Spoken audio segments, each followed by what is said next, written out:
ইতিকাফ মানব জাতির হিদায়তের জন্য, ব্যক্তি তার জীবনকে পরিশুদ্ধ করার জন্য এক সুবর্ণ সুযোগ।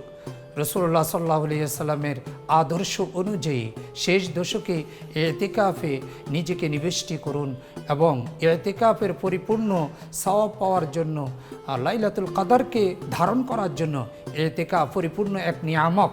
এই নিয়ামকে আমরা নিজেদেরকে ধন্য করি এবং পরিপূর্ণরূপে লাইলাতুল কদরকে হাসিল করার জন্য আমরা প্রচেষ্টা চালাই।